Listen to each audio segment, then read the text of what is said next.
Call to order. This is the work session meeting of the City Council on June 5th, 2006. All the council is present except the mayor, who is out of town, and all items listed are for discussion. No action can and will be taken.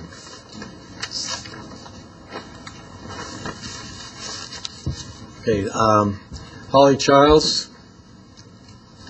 will present the information regarding the Economic Development Strategic Plan.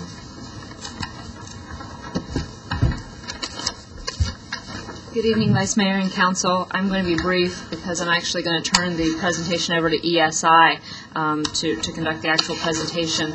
My remarks primarily to introduce Garrett Gray, who's here with ESI.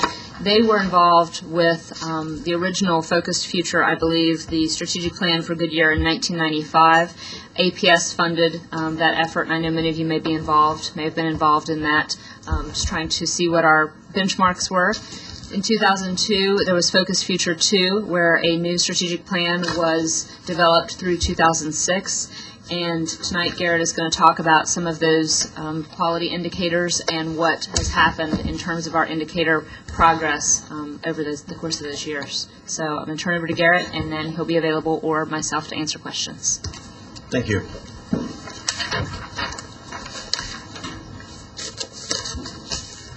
Good afternoon, Mr. Mayor, Vice Mayor, and Council. My name is Garrett Gray, as Holly mentioned. I represent ESI Corporation. Here to present our findings on the Community Indicator Update. Let's go through. I have a little PowerPoint here. We're going to go over the intro background. We're going to present our findings. We'll have a summation segment, and then we'll open the floor to questions and discussion. First indicator we tracked had to do with the fire department. Track the staff per 1,000 persons, and the average response time. We tracked these indicators from 1997 to 2005. Found that your staff had a negative 3.5% annualized growth rate. Your staff per persons had a negative 9.5 annual growth rate, which is good. And your average response time had a negative 1.9% growth rate. That's good. We went from 8.7 minutes in 1997 to 7.4 minutes in 2004. Your staff per 1,000 population decreased from 5.6 fire personnel to 1.3. Your staff decreased from 68 to 49, although it was mentioned that in 1997 you had a very high amount of reserve, so that's a little misleading. It would go really from 41 to 49. In conjunction with fire, we also ran indicators on your police department. We measured the number of staff, the staff per 1,000 persons, the calls for service, and the calls for service per officer. Now, in 1997, you had a staff of 35. That increased to 68 by 2005, which equaled an annualized growth rate of 10.5%. Your staff per 1,000 persons dropped from 2.9 to 1.6, equaling a negative 4.7% growth rate. Calls for service increased from over 1,600 to over 48,000. That's well over a 300% annual growth rate. And your calls for service per officer increased from nearly 48 per officer to just over 700 calls per officer, equaling 152.9% annualized growth rate.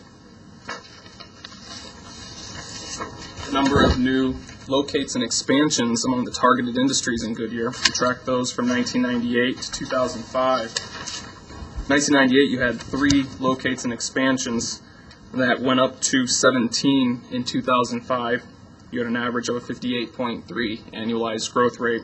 Your high benchmark years were 2001 and 2003 with 28 and 27 locates and expansions respectively. Gary, how does that stack up against other cities that you've measured, the growth factors? The growth factors, that was common in the smaller communities that experienced high growth. Like I say, though, it all depends on the time frame. And if you notice, in 1998, you had a low of 3. If it had been started in 1999, it would have jumped from 14 to 17 and would have been a minimal growth rate. But it was on par with expanding communities, growing communities, especially ones that have experienced the population growth that you have in the last 8 to 10 years. I have a question. Yes. From the fire department, obviously this is a collection of the numbers from all of our fire stations. I'm sure somewhere we can find this broken out per fire station. Is that correct? Yes, your fire department would probably be able to provide that. It was all done in bulk from the chief. Moving on to chart 3. Adjusted sales tax revenues per capita from 1995 to 2005. State revenues in 1995 were just over 2.6 million, and by 2005 those had increased to 16.8 million. That's a 49.4% annualized growth rate. And during the same time frame, your population jumped by about 33%. Your per capita revenues increased from $294 to $409, and that's a 3.6% annualized growth rate. However, your adjusted per capita revenues dropped from $299 to $292 by 2005. That's very, very promising because your revenues are increasing while your burden is decreasing.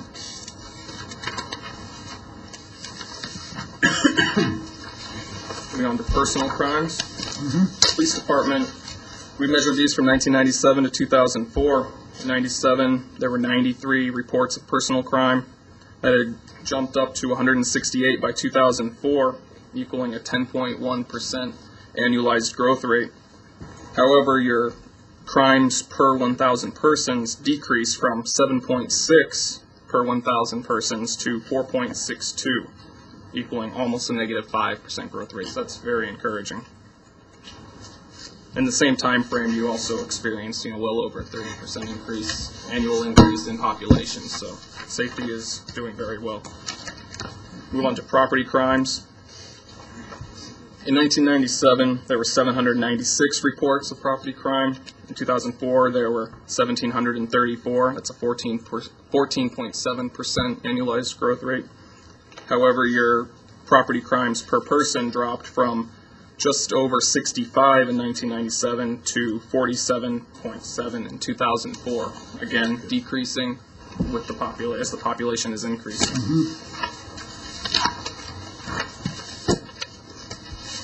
Next indicator we measured was quality of life and how many West Arts groups are available or present in the West Valley. In 1997, there were 17 in existence. By 2003, that had increased to 22, just over 4% annualized growth rate. Education, we measured the AIMS scores. These are the student-teacher ratios, I apologize. We measured these from 1998 to 2006. We measured these also by elementary and high school. Now, the 98-99 school year, you had an enrollment in elementary school of just over 7,200 with 327 teachers, equaling a 22.1 student-teacher ratio.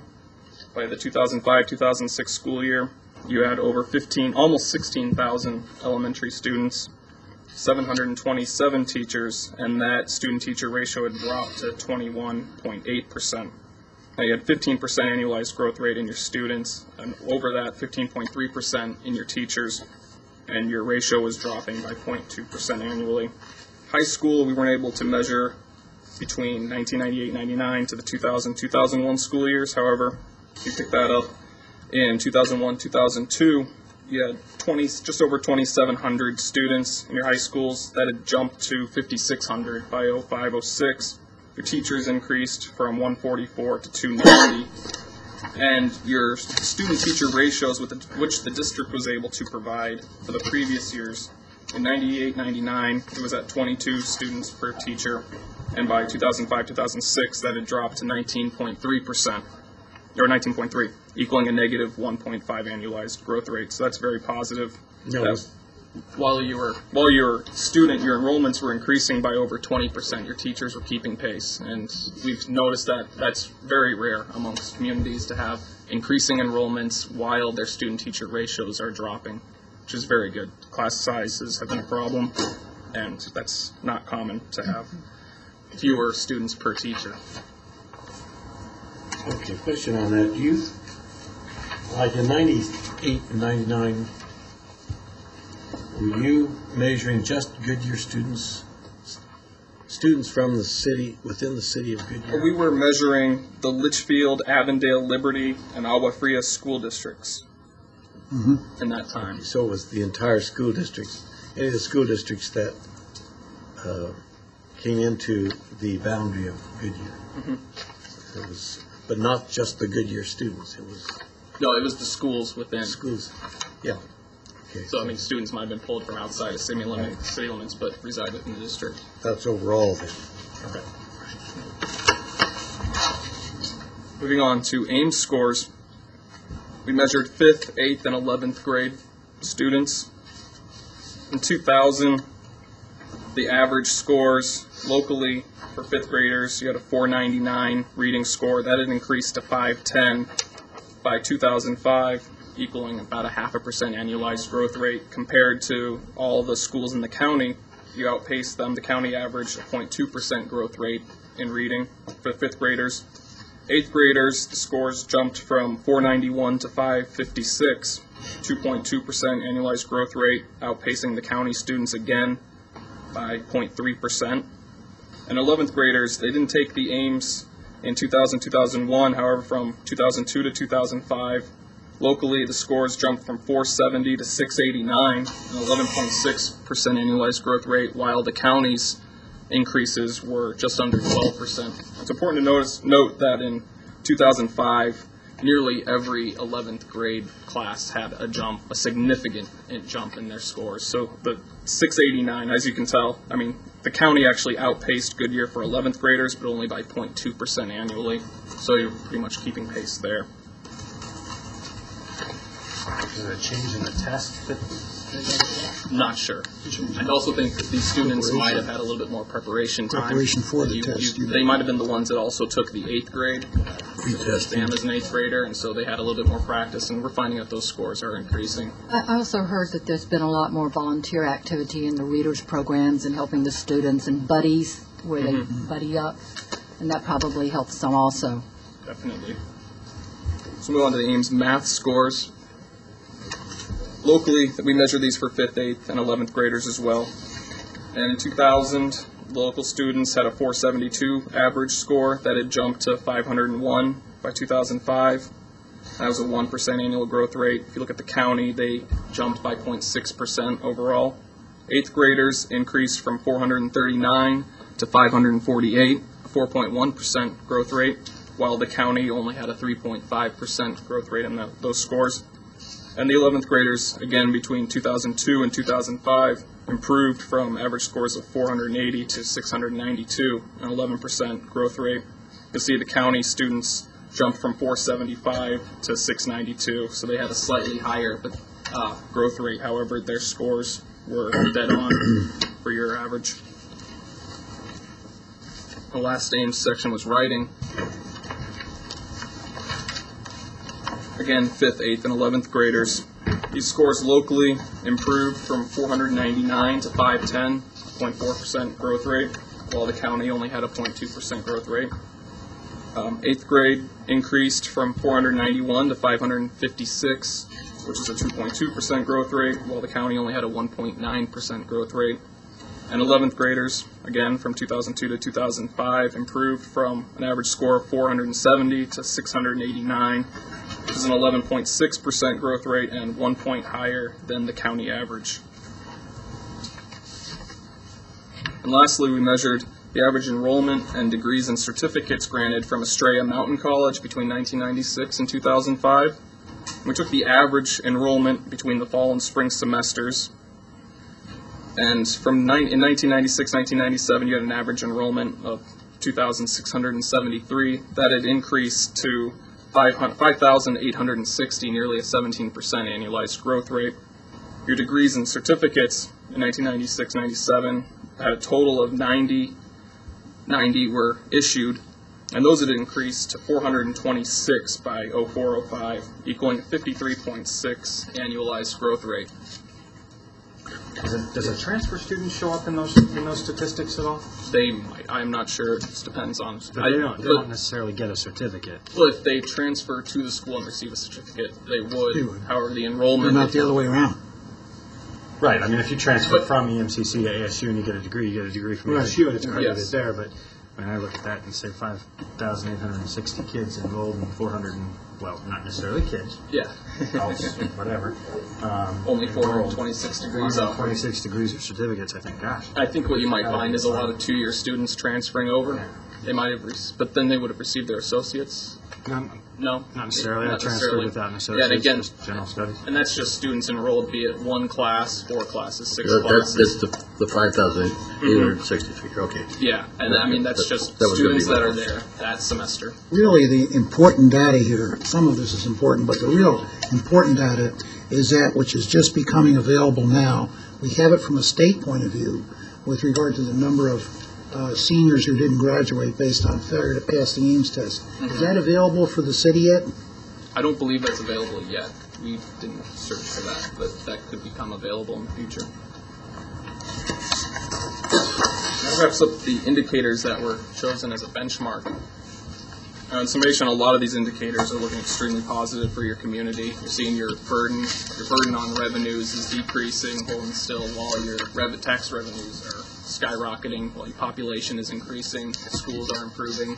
The only thing that I would maybe be concerned with is the volume of calls into your police station, the amount of police staff you have. You look at your average response time from your fire departments improving, and that's really what matters. It doesn't matter how many firefighters you have if they're not getting there. Yeah, the only thing I saw that would be alarming at all would be the police data, and that can be, you're experiencing decreasing crimes per population as it stands. So I wouldn't read too much into the call volume, because that can be, my cat's stuck in the tree, I need someone out here, or there's an accident. I imagine as traffic has increased in the city, that a lot of calls have come in for accidents and that sort. But your crimes are decreasing, which is He's here. He's here. He's behind there. He's the one that needs to ask. Chief, what Yeah. percentage of the calls are turned? I'm sorry? What percentage of the calls are turned? Is that information in here? Turned away, so they never have to go to the scene. Very few calls are turned away. Now, there may be some instances where we will be taking the call over the phone, but that's still generating something. So that would be still a call, even though it's... Sure. Anything that keeps our officers busy would be fall under that definition. And that might be an indicator that would be more relevant to the dispatcher office. Like I said, you're up to 700 calls per police officer, but they don't necessarily need to go to every single call. It's more of call volume into the dispatcher office. Okay.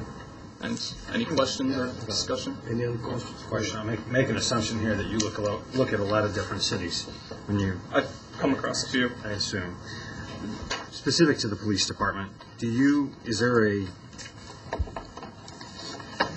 because there's no real benchmark or industry standard per se. I know a lot of cities establish standards of officers per thousand, but is there a trend that you see that as cities grow, when we reach the 1.5 or 1.4 or 1.3 officers or 1.0 officers per thousand individuals, that threshold of call volumes, they start to cross back the other way again? Well, Or not call volumes, but the crimes per thousand. crimes start per to- thousand. That See that? depends. Okay. It really has been over just anywhere. Really? Okay. Yeah, from improving or decreasing. Because, I would assume as a city grows and becomes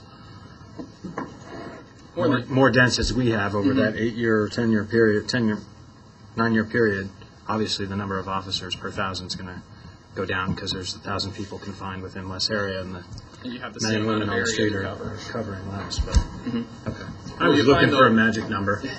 There isn't necessarily any magic number. The stat I would look at more than anything is the volume of crimes per 1,000 population. I think you'll find that that's going to decrease as population increases. Just the numbers, the population numbers become something that really smooths that over and allows for the the total amount of crimes per the population to drop.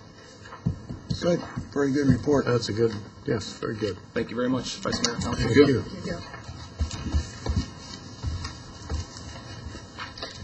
Okay, we'll go on to the second item on the agenda, and Gail Rusing will present the information regarding the Economic Development Strategic Plan. Pretty close. Retail. Oh, retail. But it's all economic development. You're absolutely right. That's what I have on my notes.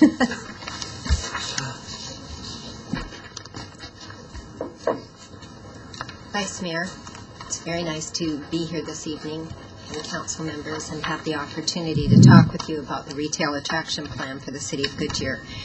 One of the first things I would ask you to do, I had been asked to present absolutely everything to you in written format that I was going to give you tonight, and that kind of, in a sense, kind of took away my punchlines. So I would ask you first to please set aside your notes and listen to me as I go over with you the initial report to City Council. You had a lot of paper in this, and I'm sure you were kind of buried in going through it all. This is basically the ultimate message, and so I would very much like to read this to you as the formal presentation, and the rest of the presentation is pretty brief. Actually, this is too. Retail attraction is a vital component of economic development in the new economy. Today's workers determine where they want to live and then decide how they will make that happen. If they are able to find good jobs in the area in which they choose to reside, they consider themselves fortunate. However, if, in living in their city of choice, they must commute to jobs several miles away, they'll do so, believing that it is well worth their time and inconvenience in order to live right where they want to be. They also think there may be something closer to home coming available later on. One of the very important factors driving this domicile decision is a variety of venues for shopping, dining, and entertainment. A professional baby boomer and an active retiree may be looking for somewhat similar opportunities for shopping, dining, and entertainment, but a hip, tech-oriented single is looking for something entirely different. A young family seeks still another retail and entertainment venue, focusing on features that will engage their children and teens in a higher level of quality, but without turning them off. Although the places and product lines that these groups seek are diverse, there is a common thread that runs through the imaginings of educated, up-and-coming young workers, committed families, and affluent midlife professionals. That commonality is the desire for quality, an upscale, attractive environment, a welcoming, lively atmosphere, and name-brand merchandise and entertainment. The city of Goodyear is becoming that type of community through providing a beautiful city with ever-increasing amenities, and you have just seen probably the best examples of the rising of our quality of life in Goodyear. Goodyear has gradually attracted young families and baby boomers alike. As a result, the city is fast approaching the sweet spot for high-end retail demographics. Densities, education levels, and median incomes have escalated, making the city more attractive to higher-end retailers and restaurateurs. The focus for the retail attraction ED professional must now be to leverage those demographics and convince the top echelon of retailers are all referred to as tenants, whether they own their buildings or not, that they should make their entree into the Southwest market sooner than they normally would, and that they should do so in the city of Goodyear. That is our focus. This strategy was successful, convincing them to come early. At the time, we were marketing Goodyear's viability as an entry point with the major power tenants, and it can be again with high-end retail. Successful tenants tend to be very conservative, and the more upscale they are, the more conservative they tend to be. They do not need to take risks, and they don't like to. As a result, they're reluctant to move into a market that lacks a track record for success, and nobody wants to be first. Now, as soon as someone is first, that changes everything. But there is hope. The high degree of success that has been achieved by some of our development partners, particularly Westport Macerich, will be a distinct advantage for our community. The bottom line, however, is that Westport has many centers in which to locate tenants. As a thriving business and as a public company, they cannot jeopardize their relationship with their customers, that is, the tenants, in order to move one particular locale ahead before it's time. It is up to us. We need to do that. The support of the city in winning over an upscale department store, for instance, will be critical. By demonstrating that we as a community are willing to take risks along with the developers and retailers, we can recruit a suitable anchor so that Goodyear can establish itself as a truly high-end retail destination.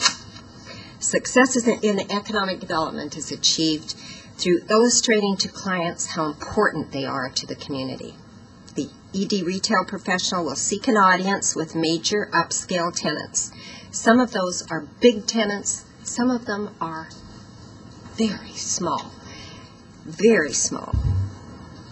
However, at their convenience, she will seek an audience with them, big or small, as long as there's something that will be a catalyst for this high-end development. And will ask City Council members to accompany her in doing so.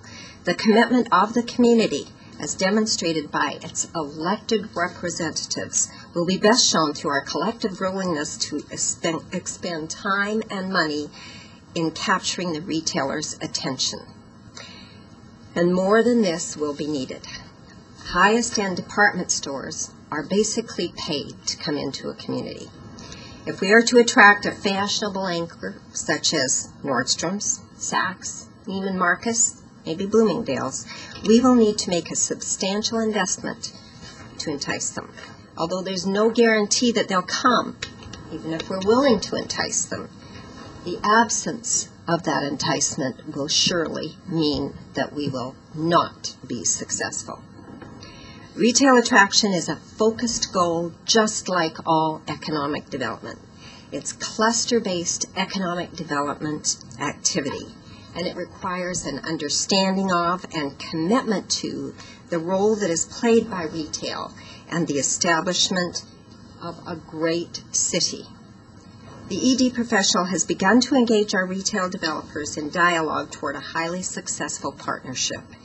Through communication and collaboration, and by accepting some of the risk involved in a venture of this magnitude, Goodyear can become that special community sought by the full gamut of top-tier residents, the brightest of the hip techies, the strongest of high-value families, and the sharpest of invested retirees. In other words, what we're doing this for is not just sales tax dollars. It isn't just a game to bring in money. It's a game to bring in money that will result in more money, more economic development. This retail attraction program is critical in becoming the kind of community that becomes the bioscience community or any kind of finance, insurance, real estate, high-end community. You can all think of examples like in Northwest Phoenix where they were able to get things like this, or in North Scottsdale, or in the high ends of Glendale. They have been able to attract very high-end economic development, and it's partly due to having all of the amenities there. The foundations for economic development that you have just seen demonstrated tonight are so very important. It isn't just about retail attraction. It isn't just about industrial attraction. It's in getting the entire community to be the community that everybody wants to be in. One of the best things that I was ever told when I first began to think about going into any form of marketing was that marketing is not promotion. Unfortunately, most people see marketing as promotion. Marketing is research to find out what the person wants on the shelf and then promoting it once it's the correct product.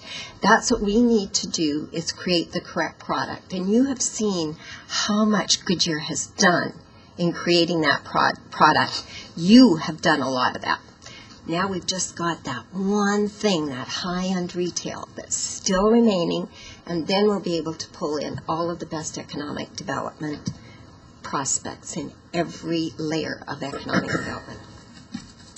Okay, now we'll get into the visual part. And this will not take very long. I believe, I try to be brief. I think that the less you say and the more you make people think for themselves, the more you accomplish. So if you have any questions all the way through this, please feel free to interrupt.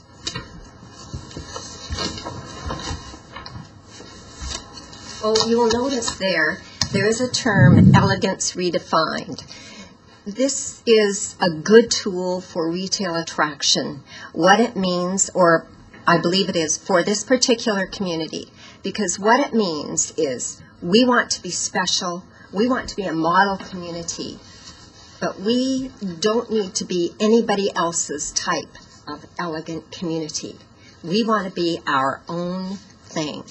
And I know that when you went through the one of the things that was in the old Focus Future 2 that we have just seen, one of the things was the imaging program. And it seems to me that the three things that came out of that, when the community was researching what they wanted to be as a community, I think it was vibrant, dynamic, and visionary. I see us as that community, and that we're in great shape for doing what we want to do. So this Elegance Redefined is kind of a play on upscale. It's a new kind of upscale community. I know that you understand the benefits of a retail attraction program, and we have just listened to some of the other benefits.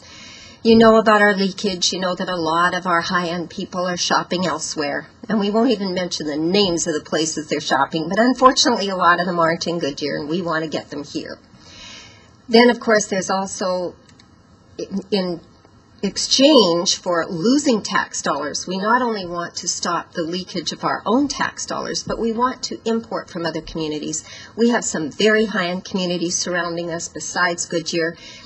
Our communities of Litchfield Park, Buckeye with Verado there, Avondale, there are a lot of high-income earners who are going elsewhere to spend their sales tax dollars, who would like to spend their money in the Southwest Valley if it were available to them. That's what we want to be. We want to be the city that gets that. That will attract upscale shoppers. The shoppers come here, they look at Goodyear, they see how wonderful it is. A lot of them are unaware of that. And they'll go, wow, had no idea of how beautiful this community is. They may end up being new residents. We will also have greater employment opportunities. Retail is a great employment area for some people. The wages aren't great. Now, in some of our retail venues, they are. In some of our retail venues, we have some very good wages because we've got some pretty killer high sales volume per square foot ratio tenants in Goodyear now. One of those, Best Buy, is a national leader in sales per square foot, and they pay their people very well, and they have a good team working for them. So there are attractions other than just the dollars that they're earning. The flexibility for time. There are college students, there are people who don't want to work full time, who like that flex schedule. Some people have children at home, they want to work part-time, and they want to do that on the weekend. Some of them want to work in addition to their current job. So the flexibility is good, and one of the best things is awesome discounts. That's what a lot of people are in retail for, and it's a big advantage. I had a 1-week career at Saks, and I missed my opportunity to take advantage of that discount because I was only there 1 week rather than 2. And I regret that. I wish that I had had that chance. Okay. Then we have to figure out how we're going to achieve this. We need to establish our case. We've talked about that. We've talked about our indicators. We know that they're here. We also know that we aren't quite where the high-end retailers want us to be, but we're really, really close. So what we need to do now is show them that by the time it's built, we're going to be absolutely at that sweet spot. And this is all about research. Yeah. What impact will Estrella Falls have on this type of program? Estrella Falls is our key, basically our key to the whole. Will that give us an impact on potential retailers coming into the community? Absolutely. Westcor Macerich is probably one of the best partners we could have. We have power tenants. We have good developers who are doing power centers. But a super regional mall such as Estrella Falls is really what is going to put us on the map in that capacity for the high end. We also have some lifestyle centers coming in. Suncor is doing one. Vestar is doing one in affiliation with the power center they're doing. But the big one is a regional mall that is able to attract the types of tenants that Westcor has been able to. And what we need to do is make sure that the absolute highest end tenants are in there that are at all possible. We don't want to be a standard mall. We want to be a special mall. We want to be a destination mall, whether it's inside or outside, whether it's an enclosed mall or not. We want it to be a destination shopping center. Good question. As I mentioned, there will be a lot of research involved.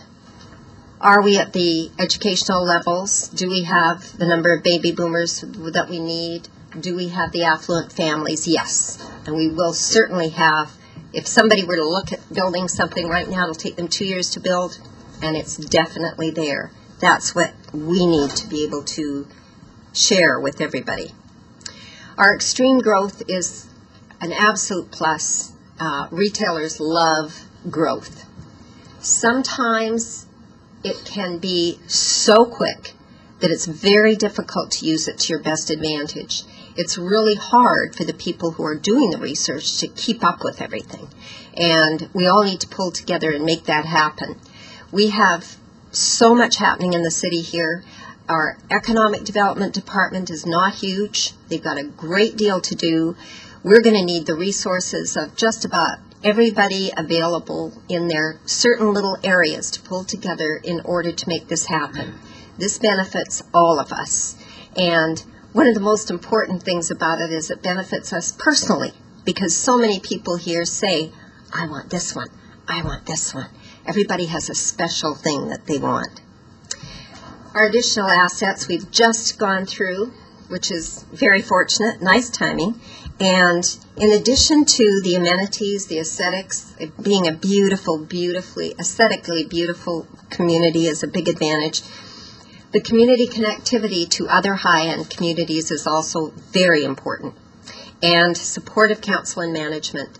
Not every community is as excited about a retail attraction program as this community is.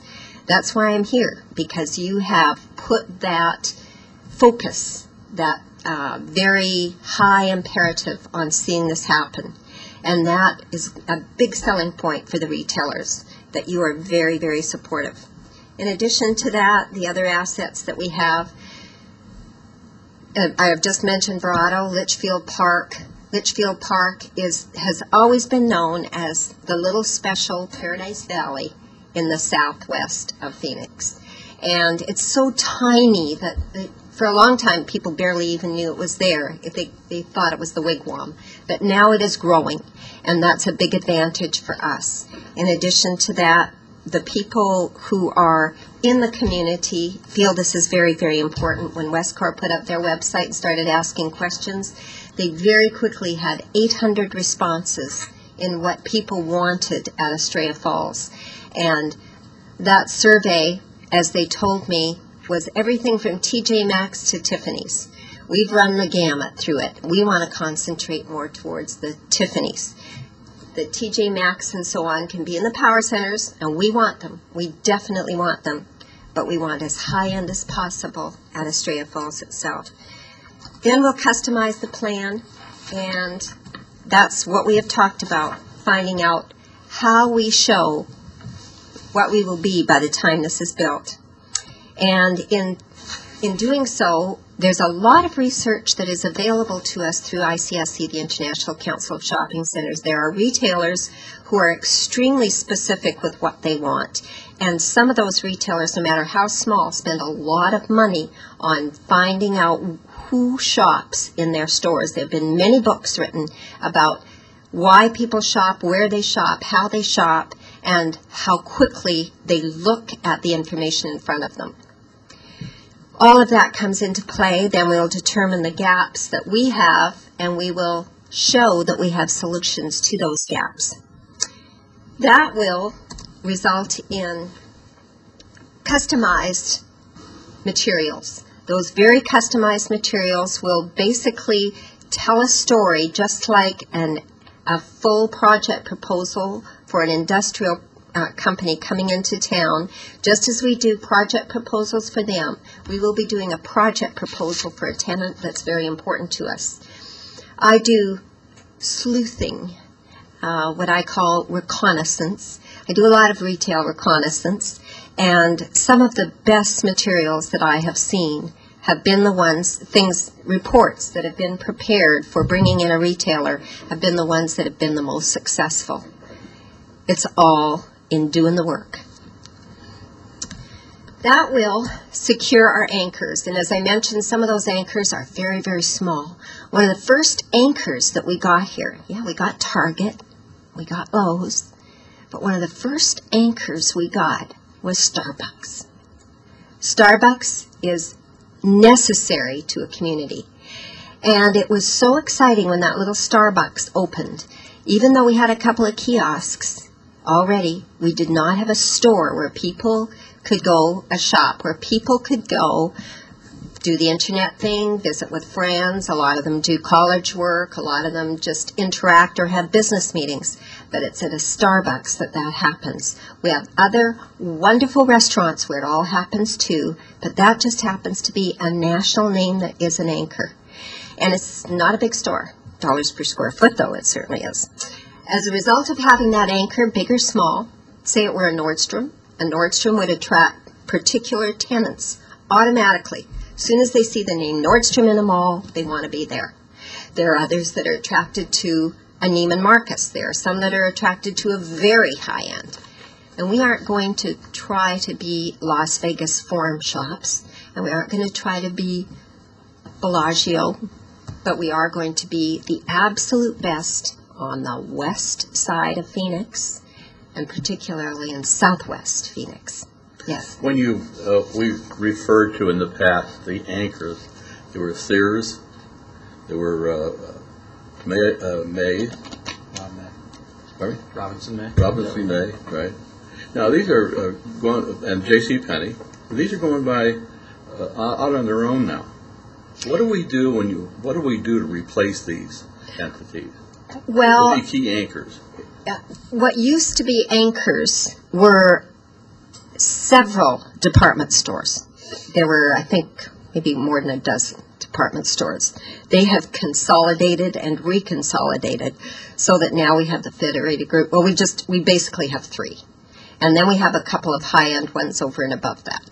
If we get the three standards, what I would call the standards, if we have a Macy's, a Dillard's, and one other medium-high end, medium end, plus a high end, that will be where we want to be.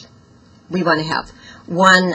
It may not happen immediately when that mall opens, but if there is a spot for it, once it is open and once it's showing success, as long as they hold a spot, we'll be able to pull in one of those anchors, and we should be able to start pulling it while the mall is being built. We shouldn't have to wait until the mall is totally up. But when you use Starbucks as an anchor, No, that's a different kind of anchor. well, explain that, Yeah. the difference. I mean, how are you using that as an anchor? But, actually, that's the next part of Okay. what I was going to say here.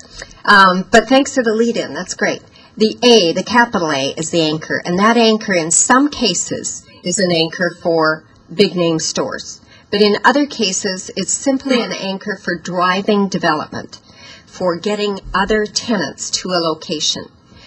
When you have the possibility, even if it's small, I can think of one other small anchor, but I'm hesitant to say the name of it. We don't have it in our community yet.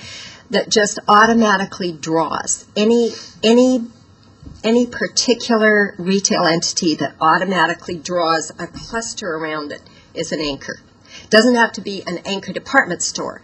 In a super regional mall, the anchors do have to be department stores and entertainment venues, such as a major cinemaplex. But in the connotation of high-end boutique retail, it can be very, very small entities. And there was in ICSC just recently in one of their publications, one of the big retailers, who is of course a high-end retailer, said there is mass and there is class, and you don't have class on every street corner. And that's true. You can't have the very best throughout your entire community, because you know that you need to also buy the basics. You're not going to be going and buying high-end things all the time. You want to have the full gamut. It's just that our concentration is to make sure we have that available. Then we have to establish our budget. In doing that, we'll look at what is being done by other communities. And as I mentioned, a lot of research and a lot of good reports are being done by some other communities. That is what we will be doing here. We have done it in the past. Lots is already available to us, and more can be formulated. Then we'll figure out whether it's worth our investment. Once we have built our hypotheses based on all of the different types of scenarios, I think we will find it's well worth our investment. I was listening to, at the National Convention at ICSC, I was listening to a panel of approximately 15 mayors talking, and they are using so many different kinds of incentives in order to attract retail.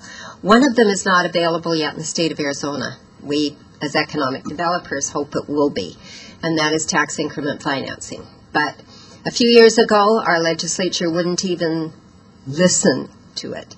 Now at least we've made some inroads as an ED community, and they are listening. Hasn't happened yet. And that's one of the things that later on we'll get into. Determining the impact of the investment, estimating what happens if we do it and what happens if we don't do it. Then we get into your part. And this is revisiting the ED retail ordinance and establishing parameters for incentives. I have absolutely no suggestions at this point. We're not leading anybody in any direction. This will be determined by the research, by performing the various scenarios and looking at it, and then determining consensus on what we should be doing.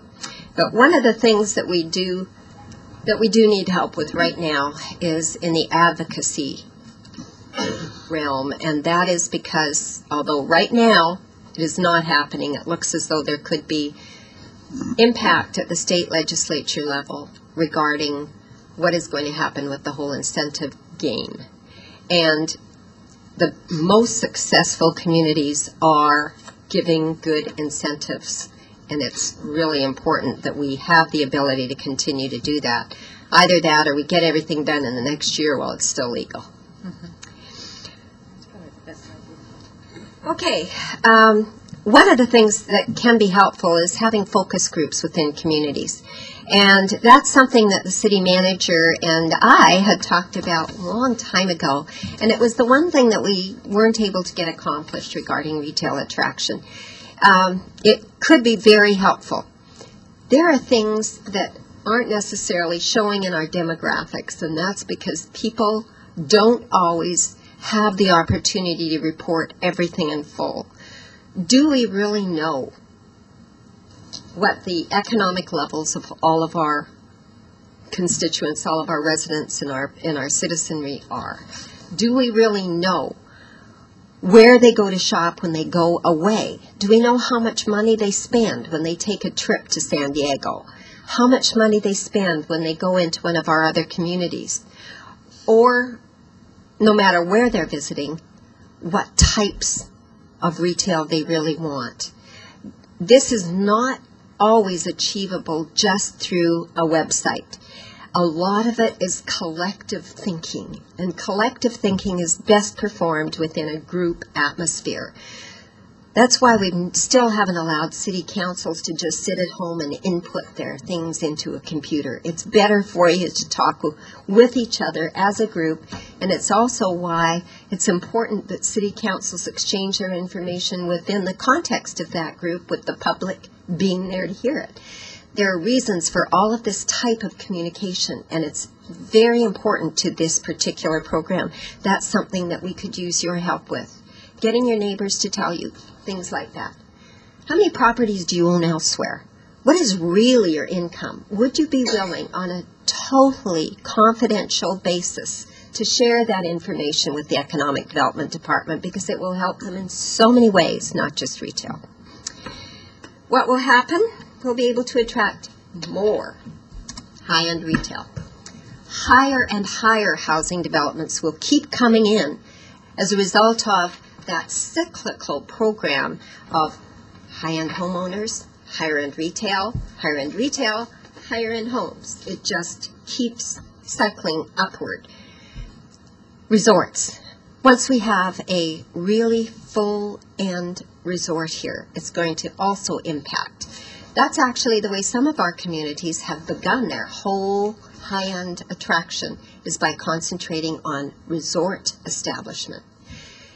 And actually, one of our communities only has resorts. That's it, because they don't allow any other commercial development. Boy, does it bring in the sales tax. Highline auto dealerships. We do have a very good shot at that, but we've got to be fast. That's something that's going to have to happen. Once that opportunity is gone, it's gone. That will result in, once we have all this, the model community. This is what we want to be.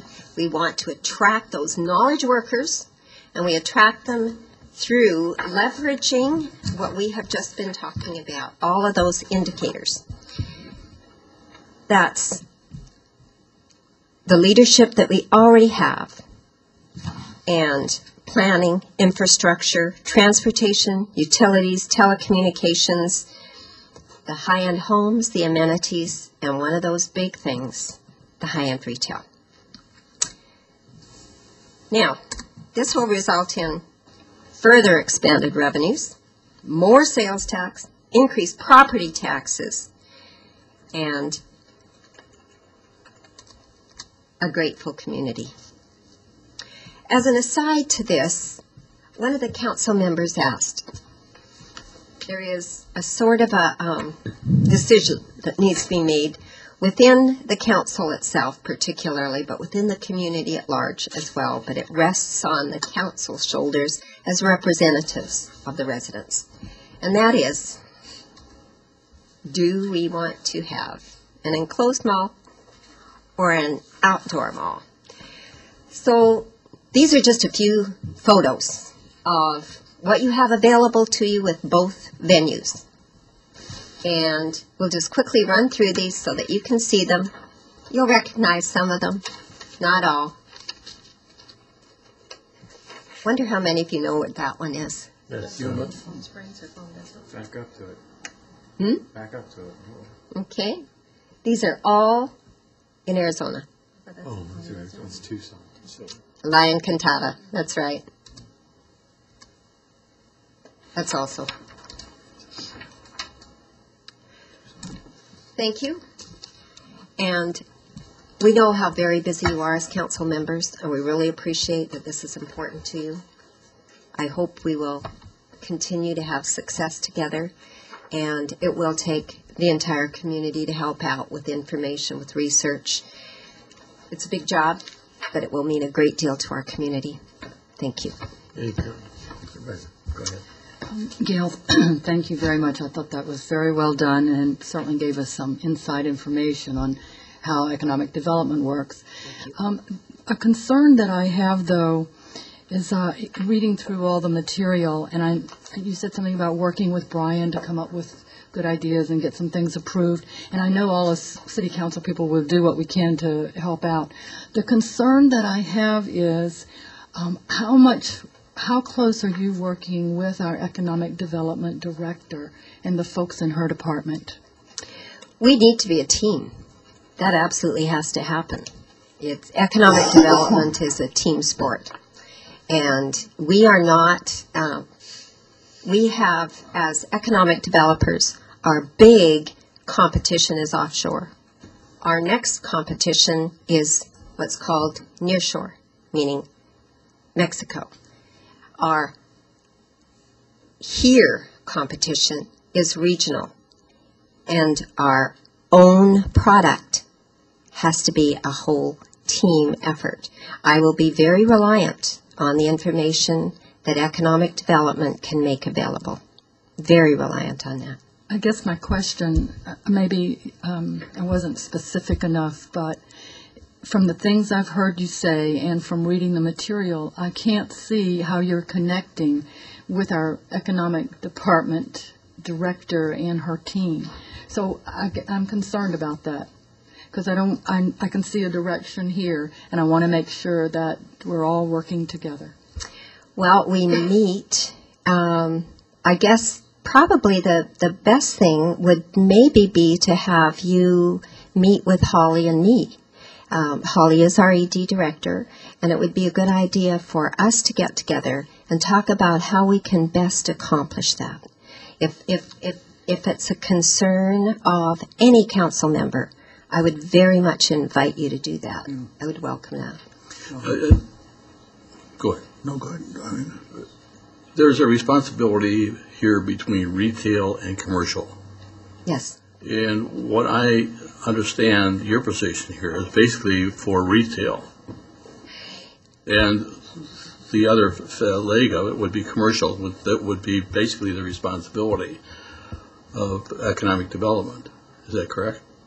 It's actually the way the commercial brokers work. Retail and commercial, so to speak, can be synonymous. Retail, hospitality, the entertainment venues, the resorts are traditionally called retail. But the commercial brokers work with office and retail more and more all the time because there are mixed-use developments out there. In fact, we really are getting to the point where the mixed-use developments are small I-1, meaning small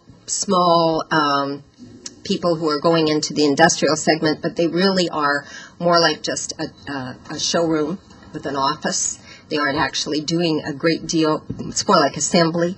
And they want to be a part of a development such as around the air park, where there will be commercial, industrial, and retail. A small amount of retail. I think it's only 10% retail that is allowed in order to still be considered industrial.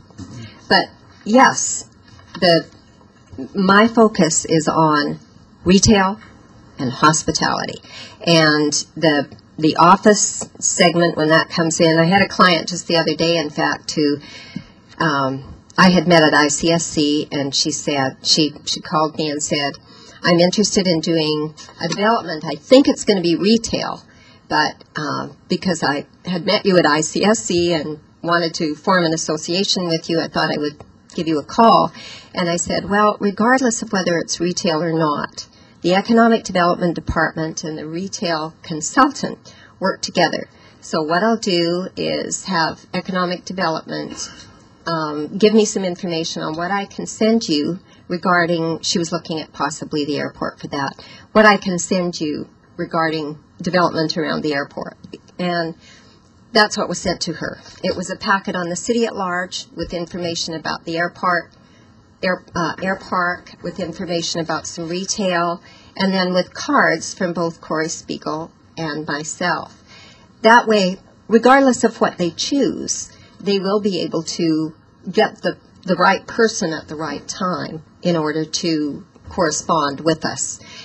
They don't always know exactly what it is they want to do. They begin with research.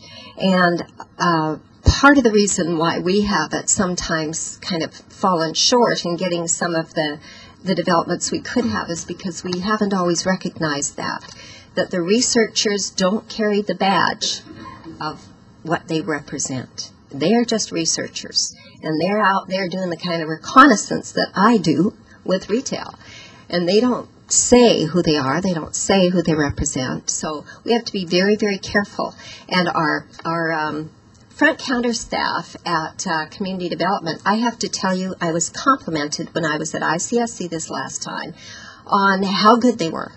They are making the referrals to economic development.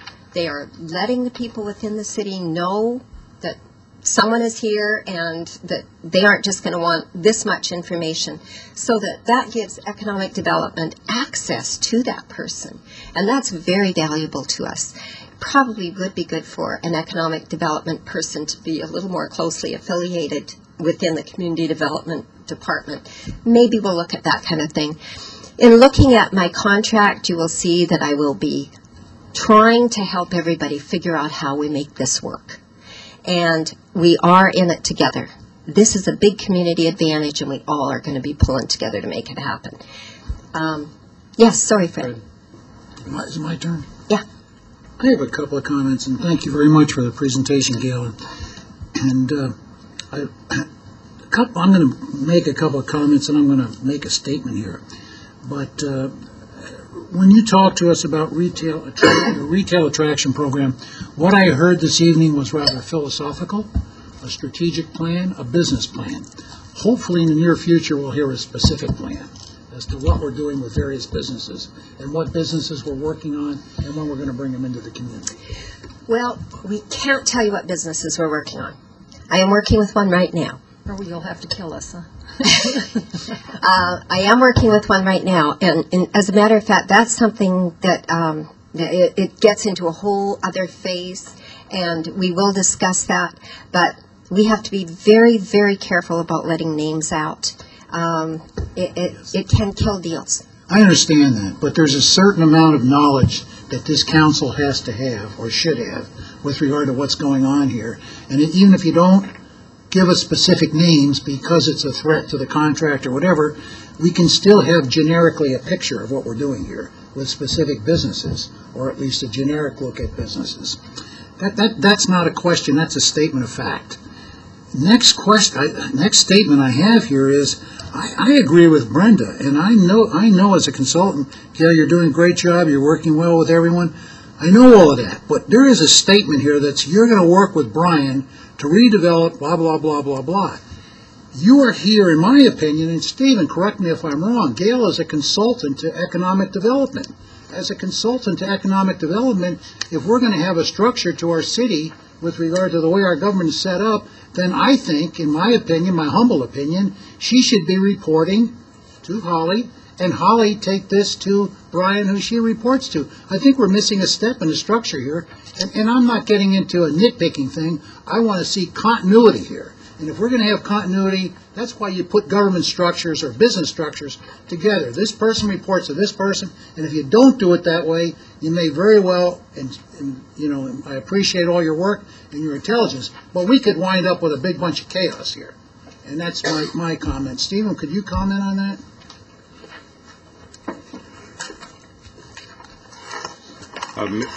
Mr. Mayor, Councilman Scott, staff is currently working on refining the relationships with all the parties. The contract, as it was originally scoped, had the consultant reporting directly to me. We're working through to determine if that is the best approach, because there are some of these information sharing processes that could benefit by a different kind of relationship, but we will continue to work through those, and we will find the best solution for the issue, and I will take under advisement your comments. Thank you very much. May I add one thing to that? Councilman Scott, one thing one thing I should probably point out about the reason why I think you as a group have chosen to bring in a consultant. There had been great difficulty in trying to get somebody to do retail attraction. And I will tell you the reason for that, as you saw in my presentation, retail attraction has not been caught on to by very many communities.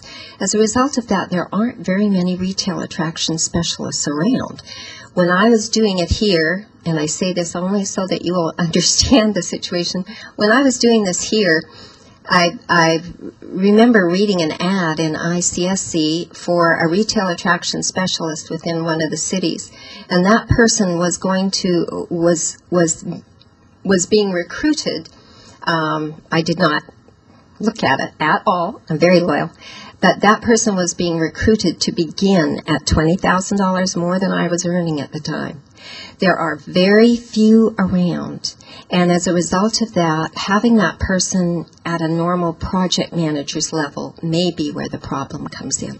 That could be part, that's all I'm saying about maybe that's why. And I appreciate that, Gail, and I trust you're a very honest person. I'm looking at the overall picture here, and once again, if we don't follow this way this city is structured, like any other business, bringing in a consultant and they aren't reporting in what I would consider the right direction, we're going to have chaos. Because we're not going to share our thoughts with one another, at least not on paper. That's my only comment here, and Stephen will look at this and get back to us, and I don't want to belabor it any longer. Okay.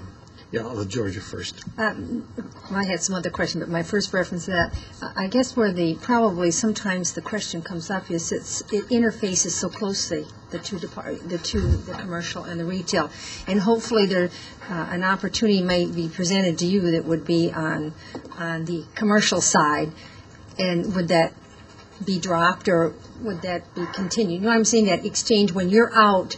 When you're doing your reconnaissance and you're out among your groups and your meetings, that's the only, I think, maybe the concern there is that making sure those ideas and those people are brought back and the two of you exchange. And I hope the example I used is a good indicator of that. When something comes to me, my first focus here is the city of Goodyear. Mm-hmm. That's why I'm here. And when something comes to me, regardless of what it is, if it is not something that if it's not related to retail, or if it's related to both, mm-hmm. That's when, as I say, I share it with economic development. Team effort comes in. Absolutely. Another question. You talked about having an indoor and outdoor shopping center. Doesn't that depend on whether or not we get the anchors we need? Because the briefing that we got from Westcor was, if they don't get 3 anchors, the theater plus 2 department stores, and I consider that theater an anchor. Okay. That we would not get an indoor shopping center. I mean, he plain and simple said that it will not happen. So we also won't be considered a super regional mall, whether or not we're indoor or outdoor. You are not super regional without having at least 4 anchors. So it's really dependent on that. That's the key. Well, it isn't dependent on that. We need to make that happen. Right. That isn't something that will either happen or not. Okay, so help me me understand this, because when we were talking to Westcor, they were talking about bringing certain retailers in. Mm-hmm. So do you go separately out and try to find those other retailers and negotiate with them? And where does Westcor come in on this? Certainly don't negotiate with them, no. Here's an example. Okay. Right now, we are trying to attract a particular retailer to the Westcor Mall. So that is strategizing, and that I do with Westcor. Okay. We hold the cards in some areas, and so the first thing I did in my first meeting with them was ask them with particular names. I mean, I know the names and what I think they'll require, and actually I was pleasantly surprised that it's not worse than I thought it would be. So Yeah, that's definitely something that has to be done with them. And my last opinion, this is my opinion, and it's just a story that happened this week. My daughter's getting married. I happened to be in Saks Fifth Avenue looking for a mother of the bride dress. And some ladies in there were shopping, and it was really interesting. They're running through the racks of the blouse, and the girl finds nothing. She says, "I told you should have gone to Walmart and looked for that." So the point I'm making nowadays, and I laughed about that, they were very serious about a top or a color or something. But the reason I bring that up is today's shopper shops all over. That's right. If you go and ask a girl where she got her outfit, I can tell you there are days that I have Nordstrom pants on, I have a Target blouse on, I may have a Penny's jacket on, and I may have a Payless shoes on. So the way people shop nowadays, it's done economically. You look and you put together. It's true. So when we're putting together, I know you're laughing at this, guys, but when you put together the retail you have to consider that shoppers are that way now. They shop all over. Absolutely. When you're looking for a gift for someone is often where you'll go to the highest end place. When you're looking for something really special, when you're looking for the bridal party outfit, that's when you're doing that. Your basic shopping, that's why I said we absolutely need to have everything here. But the everything is simply easier to achieve than the high end. And I'm working with everything. That's my job. All the retail that's going to happen here. And then the last question, just Nordstrom traditionally does not come in until the shopping center is up and going and showing profit. Is that correct? Not always. Traditionally, is that Chandler, they went. Pardon me? They went to Chandler. With financial incentive. There is always a financial incentive. So they went in as the shopping center was being built and didn't come after? Yeah. Okay. I heard that too, so Yeah. Well, yeah, and Westcor will tell you that that was an anomaly. I mean, Yes. That's what they've told us. It was an anomaly. Yeah. And that tells you a great deal about the developer, Yeah. their track record. And lastly, thank you for the report. You're welcome. I just want to follow up on a couple of things that have been said. I would like to see Councilman Scott's comment about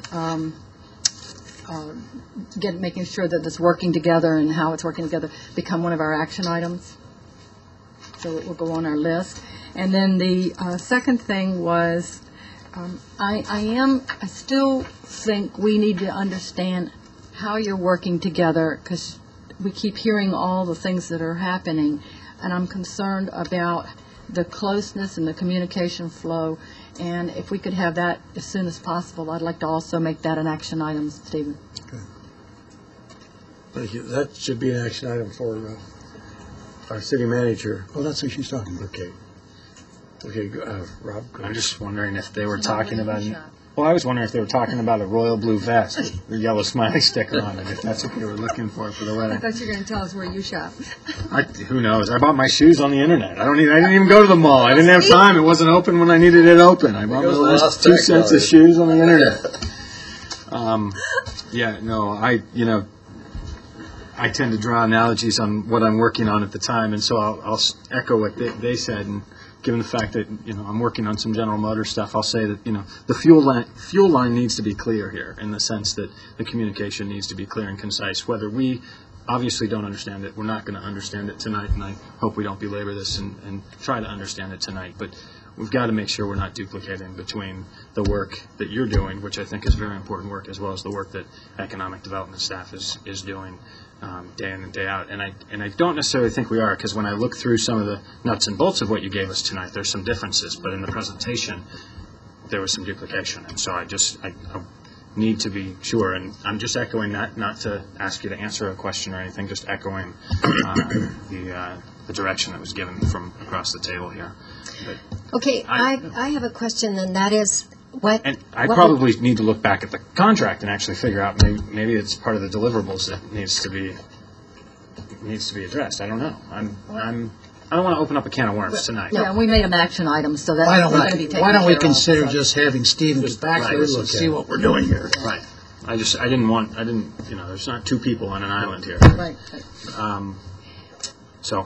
And what can I do to make you feel more comfortable with that? Maybe some more specific. For me, tonight would have been a little bit more specific about what a retail attraction program exactly is, what components it entails, specifically maybe some and I really don't want to necessarily belabor the meeting tonight, and I can come into the office, I can learn more about it, but is it specific financial considerations? If it was Nordstrom's, maybe, vetting Nordstrom's idea of what they did in Scottsdale and what they did do in Chandler to get Nordstrom's, and what does that mean, and what would potentially an example look like for us?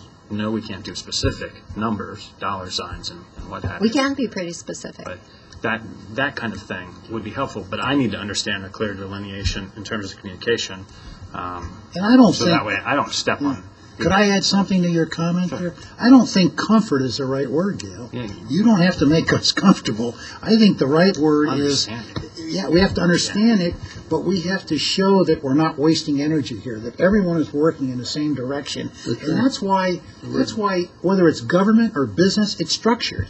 And the only thing I'm saying is I don't understand this structure here. Stephen's going to get back to us on that, not to make us comfortable, to make sure we're getting maximum utilization of your Right. time. There you go. You nailed it. We did that. All resources, of everybody's time and everybody's money. Because, Yes. as you said, time is money, and you were talking Absolutely. about we can't waste the time, and we have to be ready and to do it now. Yes. So it would be terrible to waste the time That's true. working out the office relationships and how this is going to work. So Thank you very much. Yeah, thank you very Thanks, much. Gail. You're very welcome. I think you have one more. Yes, we do. Yep. Only one more? Disappointed, I thought we had 3 or 4 yet to do. Can we take 2 minutes? Okay.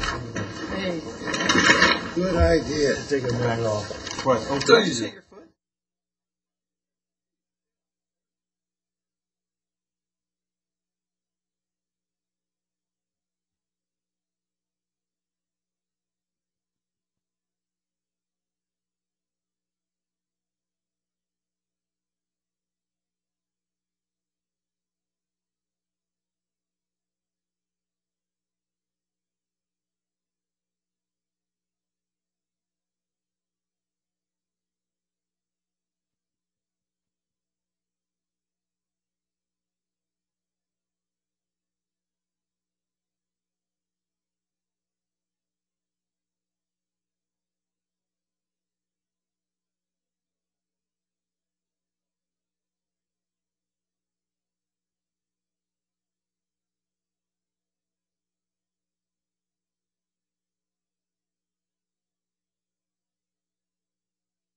Let's get going. He's going to start yelling into the microphone pretty soon. I'm here. We're missing somebody. No, he's coming. He's right. Is it our last one? There you go. Well, we will continue with the work session. Mario Saldonado will present the information about the IGA between the city and the local elementary school districts. Mario? Thank you. Good evening, Mayor, Council. Hold on, Mario, you're not on. Is this on? Testing? Yep. Yeah, it's on now. Pull it up close. Just don't start singing. Pull it up to you. I was just told not to do that, but okay. Don't listen. Yeah, don't listen. You have a soft voice. There you go. You know, Ken used to do that when he wanted to wake people up. He'd talk into the microphone like that. Just keep it interesting back there. Okay. Thank you very much for your time this evening. The purpose of tonight's discussion is to touch base on the draft IGA that the city has developed with the school districts. And the IGA will basically allow the city to use school facilities for public meetings and also recreational programs. I have a brief PowerPoint that outlines the key provisions of the IGA and identifies some of the city's potential uses of the school facilities. A little background. The city developed the IGA with the Litchfield, Liberty, and Avondale elementary school districts. And the IGA is based on the 1996 compact that established a partnership between cities, schools, and the development community. The compact established a framework for the groups to work together to address the challenges of growth and to maximize facilities. The slide identifies some of the vision elements and strategies associated with the 96 compact. It sought to sustain or create suburban communities, design neighborhoods with a wider range of densities, locate housing next to schools, parks, green belts, public facilities, link schools with parks for recreational opportunities and also with green belts for enhanced pedestrian and bicycle access. And I talked about specifically properly designing schools and the associated parks so that these facilities can be used around the clock for public meetings and recreational programs. It also talked about possible pocket neighborhood libraries and supporting neighborhood activities. Like I said, it discussed the shared use of high-cost facilities like gymnasiums, auditoriums, and athletic fields. And basically, at the end of last year, the city started to work with the school districts to develop shared use IGA. And that work included a tour of facilities to take a look at the school facilities and which facilities can support and accommodate public meetings and recreational programs. Some of the key provisions of the IGA. First, it reaffirms the parties will work together to dedicate the land to schools in exchange for public access. And this is currently the city's practice when the city is reviewing and planning for schools. The city has been on this, or basically utilizing this approach since shortly after the compact. And so what this agreement does is basically reaffirms the compact, working with the parties to locate land next to schools and opening up the schools for access. The district owns the property. Basically, when 5 acres, let's say, is donated to the school for a larger open space or a larger school facility, that area becomes district property. In terms of the fees to the city to use the shared facilities, there is no fee for indoor facilities, gymnasiums, auditoriums, multi-purpose rooms. And I'll talk a little bit more about that when we talk about the term of the agreement. The city contributes 50% of the water bill for use of the outdoor facilities, such as athletic fields. And just to give you an idea, last year, Palm Valley Elementary, their athletic field, it's about $24,000 they spent on water for the facility. So, you know, if that facility was part of the agreement, 50%, roughly $12,000, would be the city's cost to use that facility. Hours of use. The school district has first priority of the facilities, and the city has the second priority of the facilities. So basically, evenings, weekends, holidays, summer break, this is the time that the facilities are generally available for other groups to use. oops. The city waives building permit and plan review fees, and once again, this is kind of going along with current practice of reviewing school facilities. The city typically waives those permit fees and plan review fees for schools, new schools. Operation and maintenance of facilities. The district is responsible for the O&M of the indoor and outdoor facilities, and basically, if the city requires or would like to oversee a field or enhance the condition of the field to support, let's say, Little League, then that cost would be on the city's responsibility. But basically, the school, since they're priority users, they pay for 100% of the O&M. 25-year term. This is the term of the agreement. There are opportunities for the parties to review the terms periodically. I think it's 3 years after the groups sign, and then 5 years thereafter. Those are opportunities for the groups to review the terms of the agreement. And just to kind of pull you back to the fees for the indoor-outdoor facilities, that would be an opportunity to work with, to kind of touch base with the schools to see that, the financial arrangement is still working and so forth. And so there are opportunities to renegotiate the terms of the agreement throughout the term of the agreement. And also, annually, the facilities there are opportunities to amend the IGA annually during the budget process. Let's say when schools come online, that's the opportunity to add it to the agreement for a particular school district, or let's say the city wants to kind of shift the resources that they're currently dedicating for park and rec programs. That's an opportunity to add or remove facilities to the IGA annually. So it just kind of works with the city's budget process, the schools as well. And then the last key is that there are opportunities for the parties to discuss partnerships for new facilities. So if the parties want to construct, let's say, a gymnasium, there are opportunities to work together and share the capital costs. And then under this agreement, the primary user would be the school, and they would pay for most of the O&M. So based on our tour of the school facilities with district representatives, identified some indoor and outdoor facilities that would lend themselves to public meetings and also recreational programs. There's a list of indoor facilities, gymnasiums, cafeterias, multi-purpose rooms, and then outdoor facilities. We've got one identified currently, and these are potential sites. There's only one because that's basically throughout the city, other groups and clubs and organizations are using the school facilities, and that's one thing that we're not really interested in displacing an existing user. So right now, Centerra Mirage is currently available, and that's why it's identified as an outdoor facility. That's hard to see. It's in your packet, but this is a map of the different city parks, and those are the green dots. And then the purple bells are the school sites, and you can just kind of see how these services are being extended throughout the community.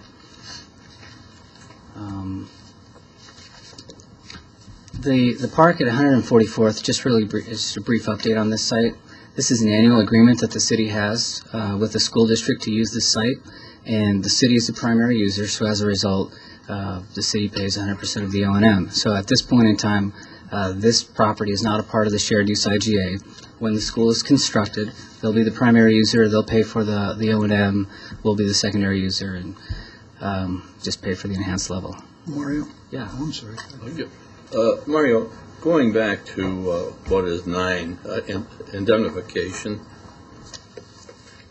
you highlight below is a listing of the school facilities selected by the City Parks and Recreation Division for recreational programs next fiscal year. You highlight Avondale School District as including at Centerra Mirage, cafeteria, the gym, the art room, and the athletic field. Now, at Palm Valley, we're using their athletic field for our services, are we not? We've been active in that property. Are we using Palm Valley for programs? Brian, you'll have to come up.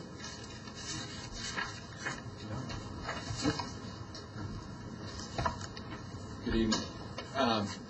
We're not using the Palm Valley elementary school properties for any of our programs right now. What is We're the soccer using- program doing? I'm sorry? What is the soccer? Who's conducting that? There are 3 different soccer organizations within the city that possibly may be using it, the YMCA, AYSO, and Bannock Soccer. But they're contracting with the school district. Yeah, there's different there's different nonprofit organizations that are using some of the different school sites right now. The Centera Mirage site has essentially a little league field that we could use that other organizations aren't using right now. But, Stephen, weren't we involved in the development of this park, the city, Long Valley? When it first started out? Mr. Mayor, Councilman Sousa, what we have here is a circumstance where staff sat down with the schools and identified existing contract relationships and found that at the present time there already are existing commitments with a number of different organizations, and found that this is a remainder of those facilities available for open use by the city without impacting what's currently going on in the community. Thus, we're not going to displace a community program that is already there. Now, if those community programs were ever to stop their use, then that opens the door for us to then add them to the list and us being able to take on that participation level. So, like I say, this is all the ones that are not currently committed. So these are add-ons, basically, to... And it gives us the first right of use, which all these others where we had no parks program, therefore we had no parks need. There was plenty of need, but other people through the community programs were already providing the service. They had already entered into these relationships with the schools, and we want to sustain that effort so that we can look at remainder efforts to complement and expand our overall parks and recreation efforts. I think one more question, if I may. As far as insurance liability, have we pretty much spelled that out, the responsibilities of where we're involved with these entities? That's your section 9. We've worked with risk management and the attorneys from the school district to kind of work through an agreement where basically each party covers itself. Okay, so have you allocated percentages, or are we assuming 100% of the responsibility, or is it 50-50, or what? Yeah, yes, it's when the school is using the facility, it's very responsible. When the city uses it, we're okay, real fine. Thank you. Thank you very much. I think the 144th Avenue and Thomas Park is a real good model for this whole concept, because that was finished by the school district probably almost a year, certainly several months, and stood empty because the school just east of that ball field, the school still hasn't been built, as we all know. So here's a park, nice park, sitting empty, and I think it was your idea, Brian, to contact him with regard to sharing in the use of this. We pay the O&M, and we can use it as a city park. This was the start of what we're talking about now, and it's worked out nicely as far as I know. Thank you. Okay, thanks, Brian. And I'd also like to take the opportunity to mention that Brian, Harvey, Sarah have all worked very hard on the agreement, so they're here for questions. They can help out.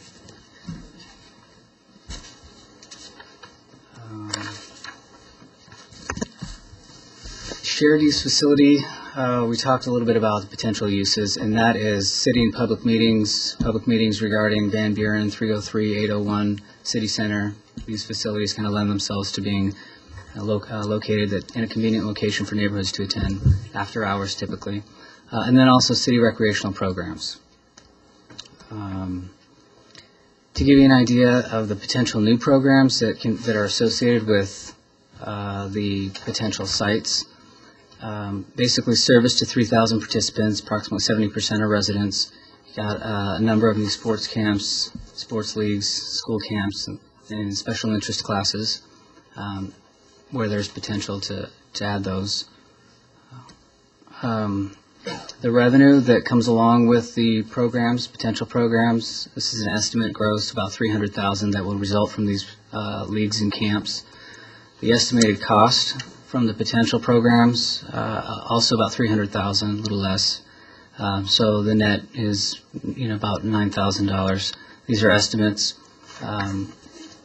basically associated with all of these camps and leagues. And, just wanted to note that the programs, costs, revenues are not in the budget. But staff is prepared to bring back a package based on your feedback tonight, and also by working with the city manager to bring back that at the appropriate time. So with that, staff is seeking council feedback on the proposed IGA and potential uses. Based on the feedback, we'll work with the school districts to bring back the IGAs for action.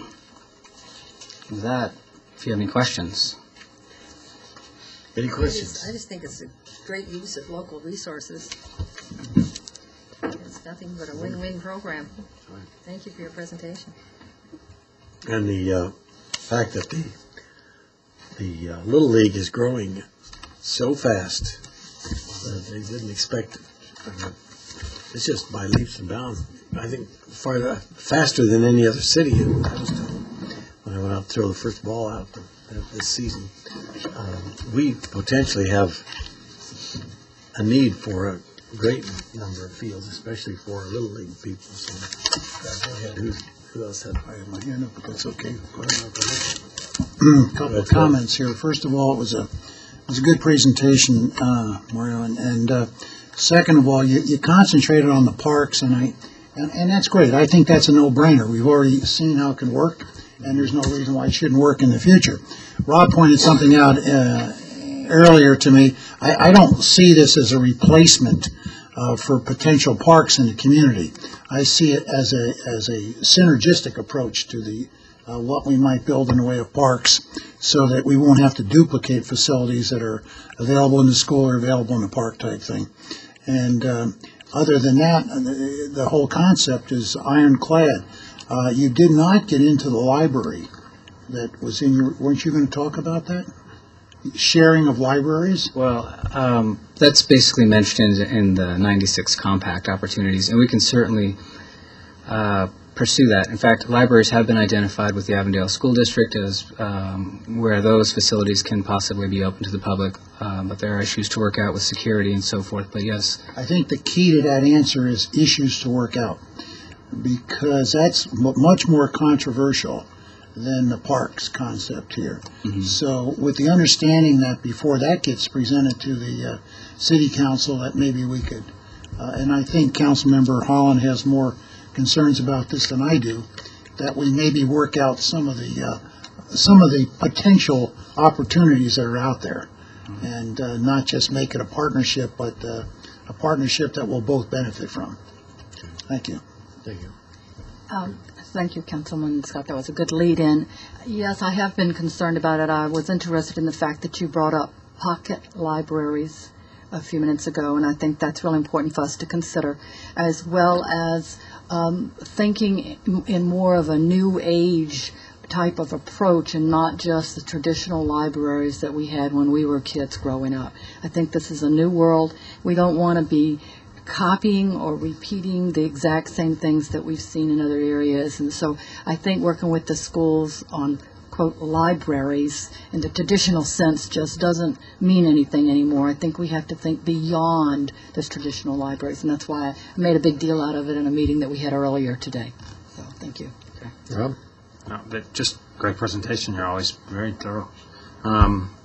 The things like overseeding the fields and the costs of the water, those are directly associated with the fees that we'll be charging for the programs, right? We'll be directly drawing the expenses from of those.